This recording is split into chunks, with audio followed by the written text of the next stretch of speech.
news. And now you're up to date on News Talk. Off the ball. Thanks to Screwfix.ie, championing the trade with a dedicated call centre. This is News Talk. Hello there, folks. Welcome along. Tuesday's Off the Ball. It's Joe here. Coming up this evening, we're bringing you the legendary Roy Jones Jr. He's very much in the conversation when it comes to pound for pound, as good as anyone in the history of the sport. Conversation with him coming up after 8 o'clock. Meanwhile, it seems the FAI are going to put forward the full 300 grand for this emergency wages fund. We'll get the reaction of PFAI General Secretary Stephen McGuinness. The FAI weren't putting forward anyone this evening, but we'll talk to Stephen McGuinness in about half an hour or so, see if they knew much about it. Andy Mitten is in Miami. Everybody's having a good time. Everybody's happy. It's sunny. Except Jose Mourinho, who has been miserable non-stop for 2 weeks now, and this thing is verging on self-sabotage. So we'll talk to Andy Mitten just before 9 o'clock, around half 8 or so. Text number is 53106. We're at Off the Ball on Twitter. Richie, as usual, here in studio. Hello. Well, Joe. And, well, I might as well say as usual as well at this stage. Kieran Cunningham from the Irish Daily Star back Your again. Your enthusiasm is intoxicating. No, we asked you. I mean, we were worried about bugging you to come in again. Right. Roy Jones Jr., so I was just saying, it's great to have him on the show. 6-time world champion, 4 different weight classes. Yeah. Considered the best of his generation and beyond. The only ever professional to start his career at light middleweight, so 11 stone, 7 pounds, and then go on to win a heavyweight title. He was like 33 pounds heavier from when he fought at light middleweight up to heavyweight. Silver at Seoul in 88, which was one of the worst decisions, they say, probably up until Mick Conlon. 2 of the 3 judges suspended for life in that Seoul 88 decision. And then you just mumble forward that you saw him fight in Madison Square Garden, so I guess you win. I win, okay. Yeah, it's. I think the first time I remember the fuss over Seoul 88, but the first time it really came across my radar as a professional was when he fought James Toney, and at the time James Toney was regarded as the best pound-for-pound fighter in the world. I remember Donna McRae of The Guardian wrote a brilliant interview with him, a really interesting guy, and his manager was a woman, very interesting woman as well, but Roy Jones beat him really well, and from then on he took on that mantle and he kept it for so long. And to do that, to be world champion from from middleweight up to heavyweight, it's extraordinary. Like, he was 5'11", or he is 5'11", and to win when you're that size of heavyweight, like, Tyson was small, but that's very unusual. Yeah. Where you look at the size of Anthony Joshua now, or Tyson Fury, like, these guys are like the height of rugby second rows these days. But technically, he was just the most. He was lightning. Like, he was probably the most.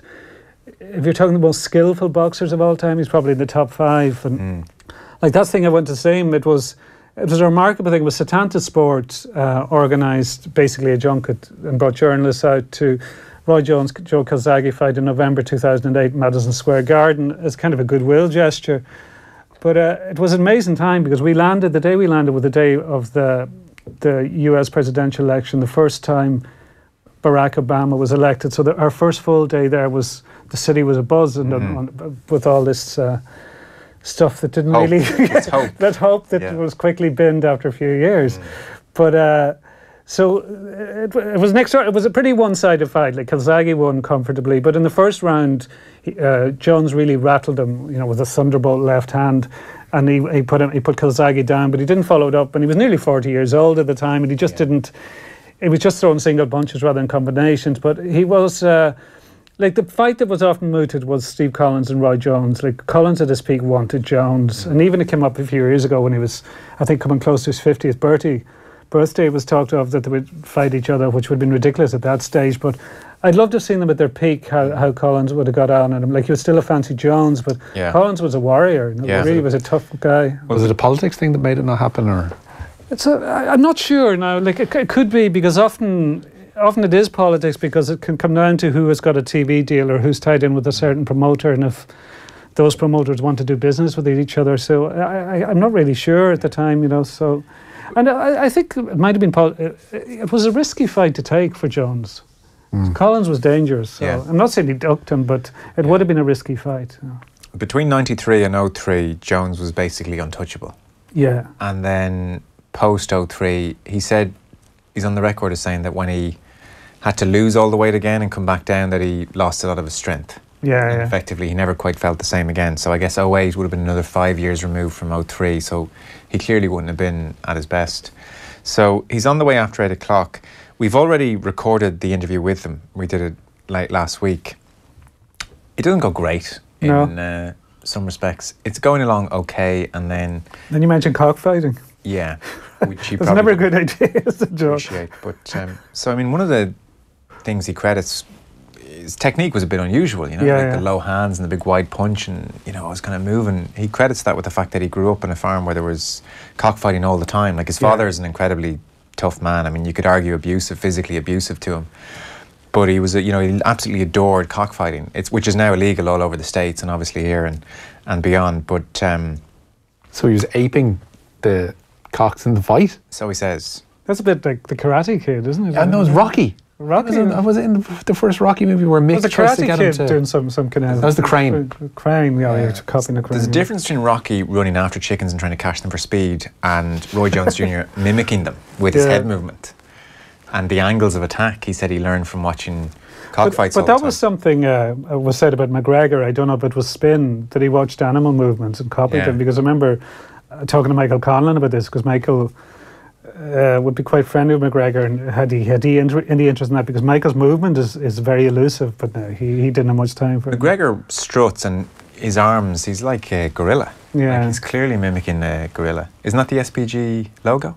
Now that I think about it is, that's right, It's fair to say Roy Jones Jr. towards the end of this interview does not welcome the cockfighting questions. I was just asking, look, it's illegal. I said, for my money, it's just fairly barbaric stuff. It's cruel, it's needlessly cruel. It serves no purpose except to satisfy whatever bloodthirst we have. What's your relationship with the sport like now?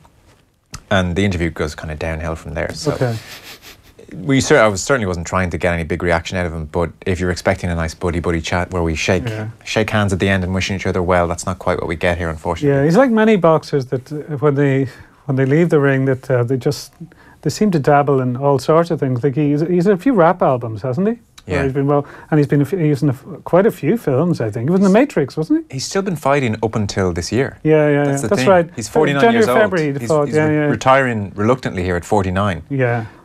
Even though he's been spent about 2003, where are we now? He spent the guts of 15 years losing fights that in his heyday he would have destroyed people in. It's weird that someone will continue. Like, I know sports people don't necessarily want to retire, and if you feel like you still have something, in the tank without wanting to go all Rocky again, you feel like you still want to go. But I'm not saying he's tarnished his legacy, but you think of the 90s Roy Jones Jr. was one of the most remarkable athletes in the world. Yeah. The fact that he's still kept going up until recently just seems perverse. Yeah, but I think it's definitely a thing with boxers that they're always tempted to come back, no matter what age they are. Like compared to other sports where you lose speed or you lose technique, etc. But a boxer always thinks he has a punch. Which so no matter what age they are, which he probably does. Like you look at the age George Foreman was when he won his last title. Like I think George Foreman was very close to Joe Bugner. Well into his 40s anyway. Yeah, Joe Bugner did the same. Yeah. Messi looks like he was born wearing football boots. Roy Jones looked like he was born wearing boxing gloves. An absolute natural boxer, if ever there was one from Fergal. The point, as we always make it about anyone who looks natural, is that they're far from it. So from the age of about 4, 5, Jones knew he wanted to be a boxer, and his dad coached him from about the age of 7, 8, 9. Yeah. And as you'll hear in the interview, they would do training for 10 hours a day. Yeah, because funny, because just on that, kind of a tangent. Yeah, just a tangent. 10 years of age, 10 hours a day. I remember, I won't say it, but I know a pundit said something about Dermot Connolly, how natural he was, and it all comes so easily to him. And he could really annoy and got a touch and said, do you know the amount of work I put in? Like, you can't kick 50-yard pass with the outside of your foot. Just, you're not born that way. No. Like, you have to work on those kind of things. Anyone who does anything and makes it look easy has worked outrageously hard at their craft. It's just there's no such thing as this, this talent stuff. You can have I guess some kind of natural base level towards base level, but of course, to achieve that level. So but I mean, he got out of his home life fairly quickly as soon as he could, because his dad, in his own words, would just look for any excuse to beat him up, kind of thing, and would coach other boys in the neighbourhood and would have Roy Jones Jr. fight against the bigger lads. So he might be 11 years old fighting against a 15-year-old, get the crap kicked out of you, go again tomorrow. Not a fun existence, really. They're not in very good terms now at all. Okay. But that's to take too much away from listening to the thing after 8 o'clock. And again, doesn't end brilliantly. No hard feelings. We wish him well. He's coaching now as well. That's the plan. So we should start our news round. The news round is brought to you this evening with Screwfix.ie, championing the trade with a choice of over 20,000 quality trade products. And we're starting with, well, guess what? Yep. A good day for Willie Mullins at Galway. It's been a good couple of days, to be fair to Willie Mullins. He continues, and indeed the family continues to dominate the Galway Festival. Willie picked up his third win of the week at Ballybrit with 5-1 shot Pecora, claiming the Colin Quinn BMW Novice Hurdle. That was the opening race today on day 2. Another of Mullins' mounts, Evans' favourite Exchange Rate, failed to jump the first, launching Ruby Walsh from the saddle, but the 12-time Irish champion jockey came away unscathed. Nobody wants to see Ruby Walsh thrown from a saddle for a while. It was quite the leap as well, but even Ted on commentary was fairly blasé about it all. Willie's nephew, Emmett Mullins, also picked up his second winner of the week today. St Stephen's Green was a 3-1 winner of the Latin Quarter Beginners Chase. The Ger Lions trained in Scribe is set to go off as favourite in this evening's feature race, the Colin Quinn BMW Mile Handicap, and that goes off at 20-8. So I mentioned we'll have Stephen McGuinness from the PFAI on the show in about 15 minutes' time. A week is a long time in Irish football. Yeah, this one broke via Soccer Republic last night and nowhere else until about an hour later when we tried to get to the bottom of it. In here, the PFAI will not be asked to contribute to an emergency fund for troubled League of Ireland clubs. Last week, as we know, the FAI announced a 300,000 escrow account that will be funded equally by them, apparently, and the Players Association. That announcement resulted in an angry response from the PFAI, who claimed they were not consulted on the issue, nor would they have the ability to fund it. The FAI will now provide the fund alone, operating it alone, with the clubs informed of the revised plans last night. The FAI also said they did give the PFAI word of the proposal, sent via SIP2, but a deadline of 5 p.m. to hear back from the Players' Union was apparently not met yesterday. The details of it are such: should a club avail of the fund, they'll be deducted 6 points and banned from registering any new players, and will also need to pay the fund back in full. In addition, if a club fails to pay the money back by the end of that season, they'll be relegated if they're in the Premier Division. If they're a First Division club, they will be deducted another 6 points and be hit with another registration ban. Whatever about the politics between the PFAI and the FAI, which are gripping in themselves in their own kind of grim way, the idea of this fund with those clauses and with those consequences attached is actually a brilliant move for Irish football. Like, for the players to not have to worry about not being paid, it must be a huge relief to so many of them. Yeah, no, absolutely. Like obviously the initial, the way this was announced and the stipulation they're putting in the PFAI was really odd, and like it was very hard to understand how the FAI thought the PFAI would accept that. But the form it's in now, it is a positive thing, you know, and you'd wonder why they picked this fight that it looked like they were never going to win. Like, there was no way the PFAI were going to take that sitting down. So it even looks like less of it, because the worry was that maybe clubs might see it as an insurance clause if they're able to go pretty tight to the wire in terms of not having the money, that they might just access this fund and that'd be the end of it. But no, those 6 point penalties and not being able to register players would seem to be enough of a deterrent to keep clubs actually away from it. And if you don't pay back the money at the end of the season, you're relegated. Yeah, good luck to you. Which is absolutely the right thing. I mean, you should barely have a licence, so relegation is the least you can expect if you have to take the guts of 300 grand and not pay it back. So we'll talk to Stephen McGuinness at the PFAI and just see. I mean, the whole thing is a mess. This business that they're in the same building. The week we've had the issue of a deadline, I'd love to hear, because that was never that was never spoken about last week by Fran Gavin, and I don't think Stephen McGuinness or Ollie Cal brought it up last week either. Like, why doesn't somebody just knock on a door and say we're doing this? Like, how do you just issue statements or announce things without... McGuinness mentioned last week when he was speaking to Nathan that the whole issue surrounding the Irish women's team from last year before has caused a lot of consternation between the two bodies. But it just takes somebody walking down a corridor and knocking on a door and come on, we'll have a chat. It's incumbent on both. Like, I'm not giving the PFAI a pass here, and we'll say this to Stephen. I mean, yes, they could knock on your door, but you could knock on their door. Like, are they serving their members in the best possible way by not actually engaging properly with the FAI? Like, when they put in a cheap shot about John Delaney's salary in their statement last week, is that the right way to go around moving this whole thing forward? I don't think it is. Even Stuart Gilhooly's tweet last night, the PFAI's solicitor, saying that, well, it's the first we've heard of it, but, you know, it's a positive step. I mean, those kind of public utterances, being there first is not great. No, is it a good idea even for the PFAI to be based in Abbottstown? Maybe not. Maybe it exacerbates that sense of things not working when they're in the same building and you're not talking to each other. They could be in separate buildings and not talking to each other. At least that would feel less ridiculous somehow. I think it wouldn't be as awkward when they go for a cup of tea. I mean, the canteen in that place. You're asking JD, does he take 2 sugars? How well appointed is the canteen out there? That's what I've never gotten to the bottom of. I'm sure the canteen's pretty decent. It should have its own reality TV setup. It'd be this year's Love Island. which sadly came to an end last night. Who won it, Joe? Danny and Jack. You happy about that? Yeah, they were the winners from day one. No.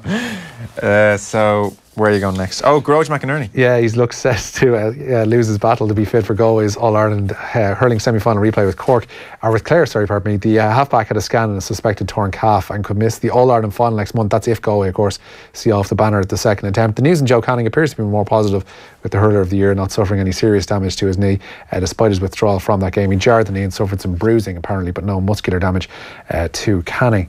Meanwhile, Kildare forward Daniel Flynn looks set to miss their Super 8's clash with Kerry this Saturday. The GAA's Central Hearings Committee have upheld a one-game suspension handed down to Flynn following his dismissal against Galway. They found that he attempted to strike with the hand. Flynn could yet appeal the decision to the Central Appeals Committee and Disputes Resolution Authority. I was just thinking about this group today. Like the other game, right, is Monaghan against Galway. If Galway at home to Monaghan, and if that game ends in a draw, no matter what Kerry do, Kerry are gone. So is there a temptation to do the little arrangement that Ruth Hullett and Mick McCarthy had in Italia 90?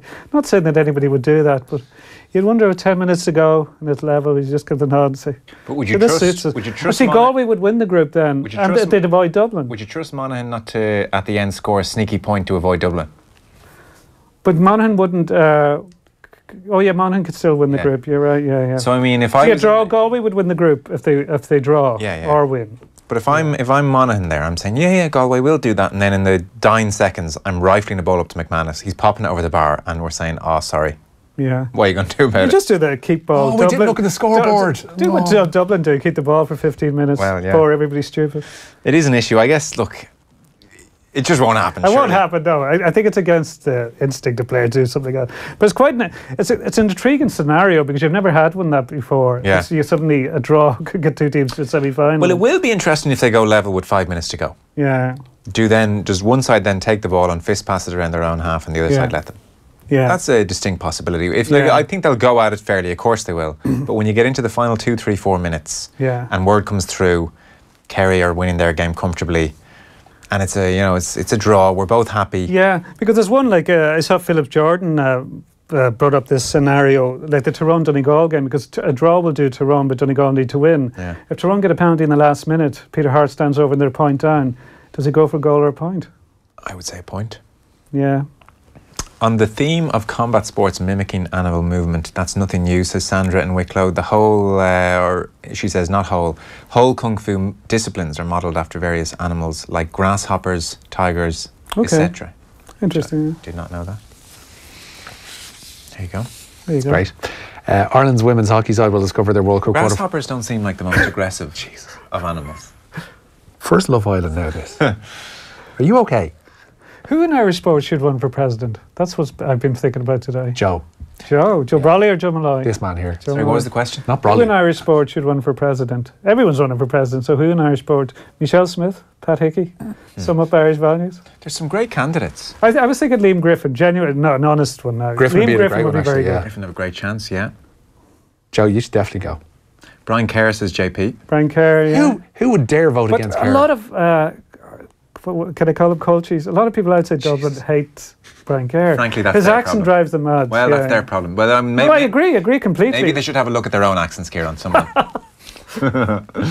See, Kildare is just a suburb of Dublin. Listen, absolutely. I'm from wannabe Dubs is where the vast majority of North Kildare is. That's a hell of a question. Because there's a guy I was listening to I'd never heard of him, Patrick Feeney. And he's looking for a nomination. And he ran in the last general election. He got 22 votes. But one of his proposals is he's going to get Kate Bush to do an Irish tour. And given she it took her 35 years to play live. Still, how can I get an effect on the council to get him on the ballot paper? I want him in. I'm trying frantically to think of best presidential. Micheál Marharty was mentioned a few years ago. Was he, yeah. 53106 for any good suggestions. Ted Walsh. Definitely. Yeah.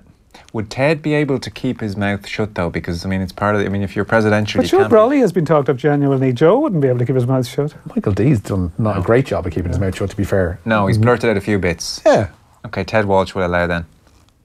Tommy Welsh or Walsh, wherever you're from. See, he does updates on off the ball, so He's busy. you wouldn't want us to Still do lose that out from on that. Aris. And there's a little office in Aris. Have the picture of Christy Ring behind him. I think All you those. He's a different backdrop every time I look at him. I think you need to be a bit older. You need to have a bit of life experience. He'd be 35, I think, minimum. Is he 35? Must be close. Oh, yeah. He is 35. Saying that's old. Yeah. No soccer like Roy Keane now. He's not enough. No president. It's got to be Kerr. Yeah. I think Liam Griffin. would be Griffin's perfect. Griffin is a very good shout, yeah. Yeah. Kerr's done fantastic charity work as well, outside of football. Suggestions are already coming in. I'm looking forward to seeing these 53106. I'm just hanging on for them. Niall Quinn says somebody. Okay. Yeah, fair play to him. What's Niall Quinn's a great Rod man. Little.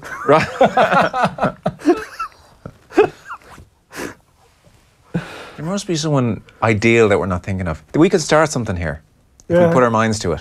We could get the ball rolling behind somebody. Well, that's what I mean. Who in rugby? We haven't mentioned rugby. So basically, though. essentially take Paul credit for the O'Connell? future president. Donald wants Paul O'Connell, but I feel it's too early. I think Paul has too much Yeah. to give to the game just yet. Yeah, I think he should be over 50. I would think kind so of, too, yeah. Yeah.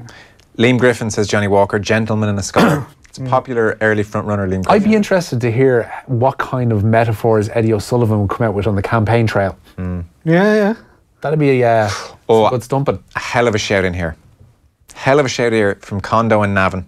What Meath man do you think Condo and Navan suggested? Sean Boylan. Correct. Yeah, he would be good. Boylan, yes. Boylan would be perfect. I think we've just settled it there. Even his history, like his background, his family background is like the story of Ireland. Like, In what respect? and just in the involvement in the War of Independence and all really? that. Oh yeah, it's really interesting background. Which side?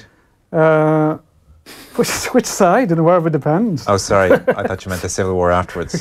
Which side in the Civil War afterwards? I can't remember. Mates with Tony Wilson as well. Marty Morrissey says Walkinstown Beckenbauer. No! His President Bod says somebody, but he's busy and off the ball. Off the Yeah. ball also. Yeah. Off the ball's taking away some key candidates. But it shows you the esteem in which this show is held when people are suggesting Tony Welsh and Bod. Yeah. They're clearly thinking they've done enough good Sammy work here. Sausages on TV3. Liam Pretty Griffin and Boylan are great suggestions. Mark Cagney. Mark, yeah. Packy Love Bonner Mark. says Kevin Mark Walsh. knows his music. He does. Mark is good. Yeah. Keep them coming in. I think at the moment it's Boylan versus Griffin. And there was a good shout from somebody. Who was it? You were saying was a good shout? They were the Boylan, two main Griffin. ones. Boylan and Griffin were the two ones. Yeah. Sonia O'Sullivan has come in, says Kieran and Ranelagh. I'd have no problems with that. Would she run though? I was going to say you're better than that, but I'm then not. I'm really not. you're really not. So Ireland's anyway. women are going to discover their World Cup hockey quarter-final opponents this evening. Looks like it's going to be India. They lead Italy by 2-0 into the fourth quarter of that match. They will face Ireland on Thursday should they come through. Following that match, host England face South Korea, even with the winners, to take on the Netherlands in the quarterfinals. Can I suggest in 10 years' time, Padraig Carrington? Yeah. No. Okay. You just want to interview him again. You're Padraig. You're running for president. How great is that? He'd have the biggest putting green in Europe in the He park. would, yeah. He's just a class act. We're looking for class here. Turning the Oris like garden into driving range. Well, I've got the greatest driving range in Dublin. so where are we going next year? And low cholesterol. Manchester City have confirmed their third signing of the summer. Defender Philippe Sandler has joined the Premier League champions from Eredivisie side Zwolle. The centre-half can also play as a defensive midfielder, and he joins Riyad Mahrez and PSG youngster Claudio Gomez in signing on at the Etihad. The 5-4 on favourite Stradivarius won the feature race on the opening day of Glorious Goodwood. The 4-year-old was made work for victory, edging the Jessica Arrington-trained Torcedor by just half a length in the Group 1 Qatar Goodwood Cup Stakes. Go on. John Giles. Of John course. Giles. How do we John not Giles. say John Giles? Giles! Again, off the ball, sorry. Yeah. Well, Not the busy one. look, Simon in Dublin 3 just came in with it. The dignified and cerebral John Giles should be president. Imagine Gilesley actually ran for president. It'd be just one of the great things. But the same size as Michael D. Stop. What age is Michael D? He's 70 odd, isn't he? It Was wasn't he- talked about lately. He was too old. I'll check it. Sorry, it's terrible radio. 77, I'll check it. possibly. I'll Check Google that, it. Go on, Richie. 77, yeah, 77. Sorry, Richie. The Limerick Gaelic Grounds is to play host to a TG Carroll All-Ireland Ladies Football Championship doubleheader on Bank Holiday Monday. The meeting of 11-time senior champions Cork and beaten Leinster finalists Westmeath will have a 4:45 throw-in. That's preceded by the intermediate last day clash between Sligo and Wicklow, and that is at 3. Same age as Michael D. They're both 77. Okay. Both 77. Right. Get Giles in Like the a horse. Giles has to run. There we go. Former world heavyweight boxing champion Tyson Fury says, as far as he's concerned, a deal to fight Deontay Wilder is 99% done. He made a winning return last month after being suspended in 2016, having held the WBA, IBF and WBO titles at the time. Fury claims negotiations to meet Wilder have been pretty straightforward. There's no arguments over money, splits, promoters, nothing. It's how real men do it. We do the business, straight to it. No messing around, no hiding from the big fights. If you're good enough, you're good enough, and if you're not, forget about it. Go home. Tyson Fury was Irish at one stage, wasn't he? That potential bout was one of the subjects that Dillian White braced when he joined Owen and Andy Lee on this morning's OTB AM. On Saturday, White beat Joseph Parker on a unanimous decision to position himself as a major player in the heavyweight world title picture. The Brixton fighter revealed that he completed that victory with a broken hand. White remains open about potential opponents from this point onwards, but if Fury's potential meeting with Wilder, White feels that fight may come too soon for Fury. You know, he's got Irish blood, same as I do. You know, I got a lot of respect for him and what he does, and I always support my own kind. But I just think Tyson Fury is a bit deluded. I think Deontay Wilder will kill Tyson Fury right now. I think Tyson Fury, he's about 5-6 fights. You know what it's like, Andy. You've been a fighter. When you've been out the ring for that long and not had all the problems he's had, you can't come into those big fights straight away after 2 fights back. No chance.